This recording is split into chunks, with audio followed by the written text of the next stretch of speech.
Brianna Aldridge, Dom Tibbetts back here at One Bills Drive for a very hot, scorching day of practice. To say the least, Bree. Yes, to say the least. we I think made you it. still see the sweat dripping down on my head right now. We made it. Weather aside, we'll talk about actual football, who we heard from today, defensive coordinator Bobby Babbage. This was the first day, Dom, that we heard from him since he took that new role in the offseason. And one thing that Bobby brings, and the players will agree, is energy. That man was zooming all over the field today. We tried to get video of him, but we couldn't. Yeah, he's everywhere. Catch up. He's just literally everywhere. Bree, you and I have both covered some pretty high-powered college teams. I was thinking about this as I was watching him today. It makes me think just like that college football coach energy, like obviously football coaches, no matter what level they are, they're going to have a different breed of energy. They're going to have a different breed of something to them. But Bobby just has like this youthful energy. And I think that's why the guys really like resonate with him and why, Ed Oliver, Greg Rousseau, Von Miller, three of the guys we talked to after practice today, Bree, were so excited about Bobby stepping into the defensive coordinator role because I think they see him want this almost as much as they do. Like I think if you gave Bobby Babbage the option, like they're down to like 52 men in a playoff game, Bobby might throw the pads on and go lay down some hits on the defense, honestly. Yeah, and I think a lot of that comes from the appreciation from the player standpoint of Bobby. Like he kind of said today, he didn't always think or know, I should say, that this was going to be the route for him. And, he had his path for that, but he was just DB. Like he loves being with the DBs. Then he had to learn to love and understand from a linebacker's position. And like you said today, is a little different because now I saw him literally having his hands and everything. And he would come over and he would clap and like, all right, that looks good. And then he would go up to the next position group. I think that's what we're going to get from him. And something else I wanted to address and kind of get your thoughts on, it's going to be something we're going to hear until McDermott actually makes up his mind on who's going to do the play calling. That was McDermott last season. Not saying he didn't do a good job or anything like that. Of course not. But now you have a new defensive coordinator. Is this going to be your guy, or are you going to do what you did last season?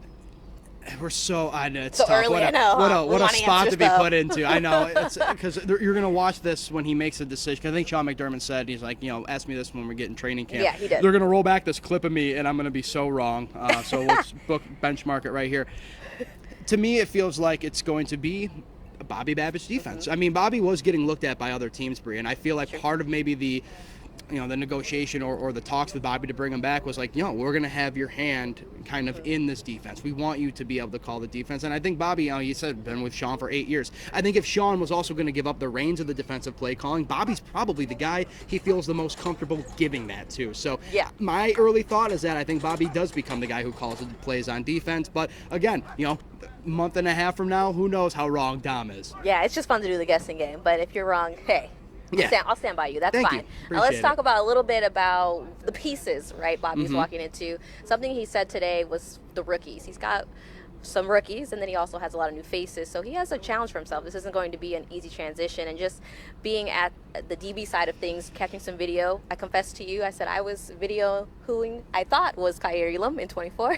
It was not Kyer Elam, and it took me a couple reps. It was not Kyer So there's a lot of new pieces today. I gotta, I talked to Taylor Rapp briefly, like, hey, like, what does it feel like? You're the veteran now. You're the old guy in the room. And he's like, he probably didn't like when you called him old, but yeah. I think I said it a little nicer than that. He smiled and laughed, so I think we're good. But he said, solid. like, he kind of like had that epiphany moment with his wife and was like, this is my 6th year in the season, and now I'm like, I was Cole Bishop 6 years ago. So that is very interesting. But how do you think, everyone knows Micah Hyde, maybe, Jordan Poyer's gone. Is this a defense that can still be rounded in that position group when we look at that unit? Yeah, for sure. And if Micah Hyde decides to come back, right, when when you're getting into the nitty-gritty of training camp as the season begins, that's obviously going to make things, beneficial. But if it is Taylor Rapp, and whether it's a combination of Taylor Rapp with Mike Edwards and, whatever they decide to do with Cam Lewis, if they slide him up to safety or if he just primarily plays back up to Taron Johnson out of the nickel spot, who knows, Bree? But it's a room that's, when you guys talk so much about the receiver room the last 2 weeks, like there's so much uncertainty. There's so many question marks. There's so much fluidity in this situation because there's a lot of moving pieces. There's a lot of new pieces, and we're not really going to have those answers probably until you're a couple weeks into the season when you actually see how this unit even gels together in a real-life game situation. I agree, because preseason, I don't think that counts.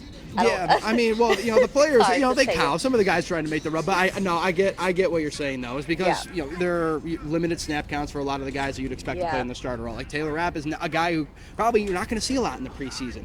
But I also want to True. see him a lot because if Micah decides not to come back, Yeah. even if Micah does come back, Taylor's still going to have a very crucial role in the secondary Exactly. and on this defense. So he's a guy you're going to be very eager to see get some reps. Yeah, so a lot of, like you said, uncertainty, but not necessarily a bad thing. It's just going to see who can step up to the role, who's going to learn it quickly, Yep.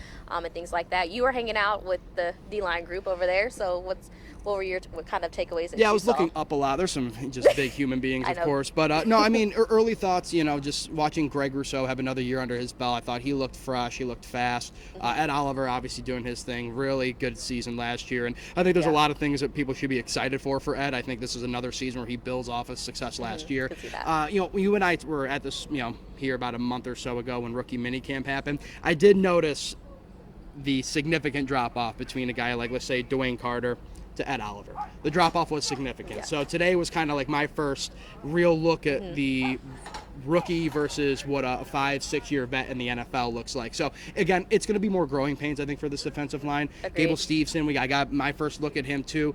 Freak athlete, big dude as well, but there's a learning curve. Like, he's never played football before. This is like his fourth practice, and the dude's out there trying. He had a lot, and I will say, Gable getting a lot of one-on-one time with Sean. Yeah. I think he spent maybe 15 or 20 minutes with some other defensive linemen out with Sean at the end of practice. So the eagerness from the group is clear. They all want to learn. They all want to be here. But the growing pains will be, I think, somewhat significant as we move in this, kind of throughout training camp. A guy like Dwayne, I think everybody had such high hopes for. I'd like to see, what a little bit more development does for him. But overall, the veterans in that defensive line group, Bree, they looked really good.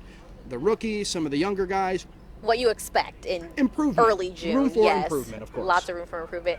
I hope that Dwayne Carter is that success story, because I think when you have those draft picks and you use some of the earlier draft picks, you want to see them get on the field, and you want to see, get you your want to see the return on investment. you want to see the return on investment. The first season, and I think this year, especially with all the new faces, like we're saying, and like Cole Bishop, like he could really be a starter if he earns that. Yeah, good. If it works out, but that's so much. Like I'm getting excited, guys. It's June. We don't know. We haven't even rolled into camp we're yet. here. We're just. So, it's a time to be excited. Mandatory minicamp comes up next week, Bree. Then we take a couple of weeks off, and then training camp's here, and then the second training camp happens. We are full sail ahead. And then we're just in Rochester burning up, and in the nitty gritty. Cannot wait. I cannot wait. A lot of things to be excited here for the Bills, and this could be. Matt likes to say it's going to go really well, or it's not. We'll see. Yeah, I think when the expectations aren't as high, you might be surprised what this team will put together. It's a great time to take a hot take. Like, I would say for anybody who's watching this, say a hot take on a player. Like, oh, I think such and such is going to be a bust. I think such and such is going to be a great player. You have a 50-50 chance. Take the shot. Take a gamble with your buddies and be like, I was the first person to say Dwayne Carter was going to be a stud, and you might be right, Jim, from wherever you're watching, Jim. Might be right, yeah. But going to be a lot for a new offensive coordinator to take on that role, even though he's not new to the Bills. Same thing with Bobby Badgett. Why are you messing up his name? Bobby Babbage. Bobby Babbage. There's a lot of B's. It's a lot. You got to say it slow. But it's going to be interesting to see how they take on those new roles, if you will. But agreeing here with you. That's going to do it for us. Brianna Aldridge, Dom Tibbetts here at One Bills Drive.